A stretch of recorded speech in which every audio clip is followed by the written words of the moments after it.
Hello everyone and welcome back to Aftermath TV. I would like to invite everyone to join me in my journey in Ragnarok Online by Gravity Game Hub. It is very easy to create an account. Just go to their official website ro.gnjoy.asia, click quick sign up, enter your preferred GNjoy account username, password, email address, then select your country and provide your phone number. Review their privacy policy and terms of service, enter the OTP code, hit verify, then submit. The next thing you want to do is download the game client, install it, run the game, log in, and for account security purposes, you need to nominate your PIN. From there, welcome to the world of Rune Midgard. You may also want to visit their social media channels, Facebook, Twitch, YouTube, and Discord, for updates with regards to promotions and events like the ongoing Razer Gold Top-Up event where you'll have the chance to acquire rare costumes, wear it in-game, show it to your friends, and above all, have fun. My dear adventurers, I am looking forward to see you in Frontera. Without further ado, let's go! Hello everyone and welcome back to Aftermath TV. So for today guys, we will go back, of course, to Port Malaya. Okay, so guys, this is the most requested video in this channel because accordingly, a lot of you are hearing things about Port Malaya, that there are daily quests here in Port Malaya which will give you a good amount of experience and job experience points. Yes, what you heard is actually correct. And for this video, I will teach you the daily quests in Port Malaya which will give you somewhere around 2 million experience points up to even 5 million experience points. And that is daily. Yes, you heard me right, guys. That's up to 5 million experience and job experience points daily. Okay, so before I start, everyone, I would just like to remind you that the only way for you to do this quest is if you are able to finish our Cautious Village quest, which we already have a video of that. Just check the playlist of Port Malaya of Aftermath TV. And then you must also manage to accomplish the Nurse in Port Malaya quest. And again, that is also available in the playlist of our Port Malaya. After you are able to finish those two quests, then you are now qualified to do this Port Malaya daily quest. Okay, so there are a total of 9 daily quests that you can do in Port Malaya. And in order for you to save time, I will teach you the step-by-step process in this video. Okay? So first of all, guys, you need to remember that you need to be at least base level 100. And at the same time, you need to have decent equipments because the monsters here are really strong, especially if you just turned level 100 and if you don't have any decent equipments, of course. Now, if you think that you are up to the daily test, then this is the right video for you. But before I start, don't forget to subscribe, everyone. Don't forget to like the video if you find it interesting, and also please share it to your Ragnarok Online GGH friends. Okay, so without further ado, everyone, let's do the daily quest in Port Malaya, which again can probably give you somewhere from 2 million to 5 million experience and job experience points. Okay, let's do this. The first thing you want to do, everyone, is you need to buy a lot of holy water. Yes, so basically, you can buy holy water in Eden. There are a lot of merchants there who sells holy water. And then, as soon as you have a lot of holy water, like in my case, I always have around 50 to 60 holy water for this daily quest. I will explain everything later. But for now, you need a lot of holy water. If you can get 100 pieces, then that's better. Because again, you will do this every day. Okay, now, you need to go to this specific NPC called Imelda, located on the northern part of Port Malaya. And then you need to talk to her, and then you need to accept the impudent girl quest. Now, as soon as you're able to speak to her, you need to speak again to Old Man Nardo. This is a very familiar NPC. So you need to talk to him, guys, and you need to accept Cast Iron Cauldron quest. Now, sometimes you need to talk to him twice.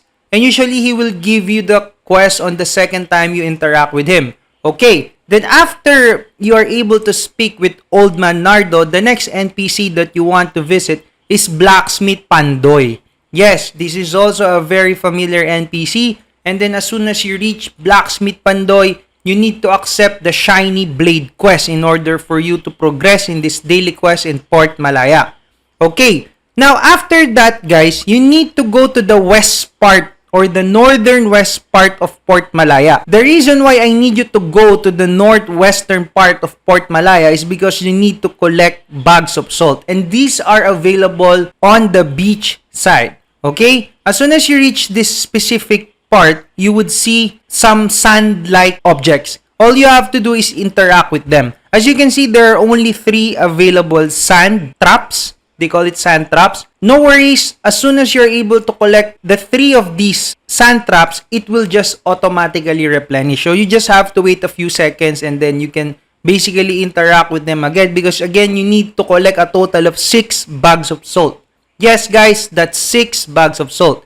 Now, after you are able to get these 6 bags of salt, what you need to do this time around is you go back to Bangungot Hospital. So guys, from here, I usually gather the required 22 pieces of silver bracelets. Yes, guys, you heard me right. Because usually, if you will see some other streamers or some guides, they will just tell you to just gather everything at the Port Malaya field. But in my case, guys, I usually gather all the 22 silver bracelets. Again, you need 22 pieces in order for you to progress with the quest.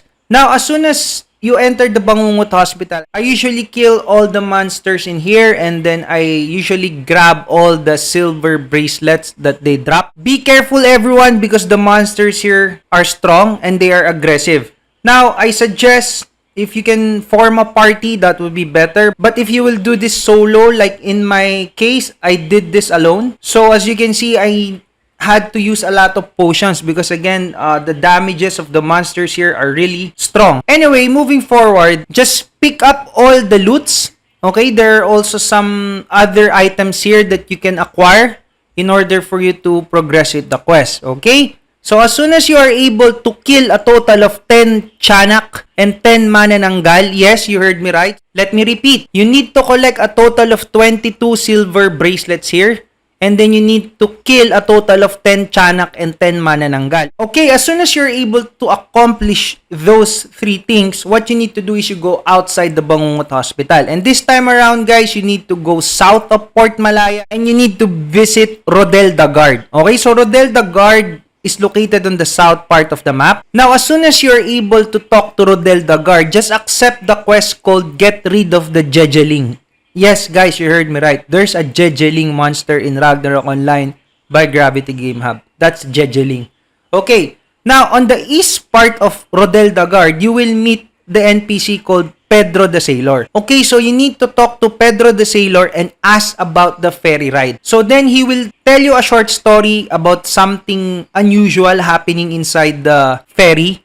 And then what you need to do, guys, is just agree to him because he will ask you to look inside the boat. Okay, then what you need to do, guys, you need to go inside the boat and then walk near Ghost Diwata. Okay, so Ghost Diwata is an important NPC on this part of the quest. I will explain that later. Anyway, just talk to her and then whatever you choose, she will just kick you out of the boat. Okay? From there, you need to speak to Pedro again and then tell him what you saw inside. There is a part here, guys, where you will be required to offer a tribal flower. Okay? I will explain it later. Just follow my lead.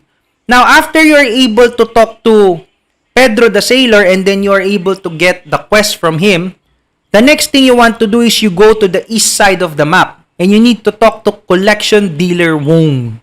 And yes, this is also a familiar NPC. And this time around, guys, you need to accept the quest called Gathering of Jejelopi from Jejeling. Yes, guys, so this is good because again, Rodel the Guard asks you to get rid of Jejelings, and then Collection Dealer Wone will also ask you to gather Jejelopi, which you can obtain from Jejeling. So it's like hitting 2 birds with 1 stone. So just accept the quest, guys.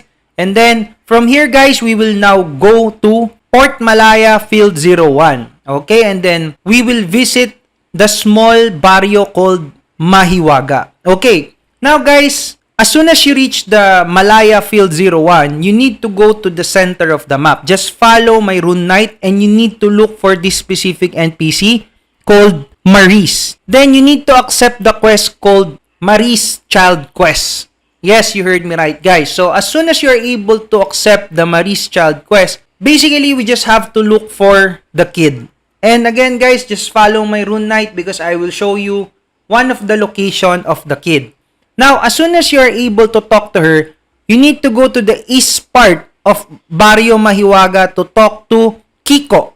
Yes. Now, Kiko, guys, is actually the NPC that the old man Nardo asked you to bring the cauldrons. Now, as soon as you give him to him, then that's done for now. What you need to do is just go up north. So, on the north side of Kiko, you will meet Dong the Guard. Yes, so there is a Rodel the Guard and this time around, there is Dong the Guard. Okay, talk to Dong the Guard and choose to accept the Purified Bones quest. That's actually the last option that you can choose as soon as you speak to him. Again, you would also need to talk to him, I believe, 2 times in order for you to trigger the quest. I'm not sure if it's a bug or if that is normal. But anyway, guys, you just have to accept the quest. Now, as soon as you're able to accept the quest, please listen carefully. Remember when we gathered the bags of salt earlier? There is another item that you need to gather here in Barrio Mahiwaga. It's called sharpened bamboo. Now, guys, as you can see on this specific part, I'm gathering sharpened bamboo from the trees. Okay, so as you can see, I'm interacting with the different trees within Barrio Mahiwaga in order for me to acquire the sharpened bamboo. So again, guys, you need a total of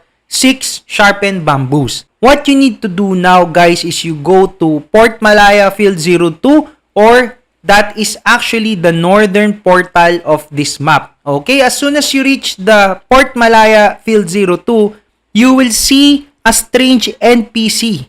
His name is Budiday.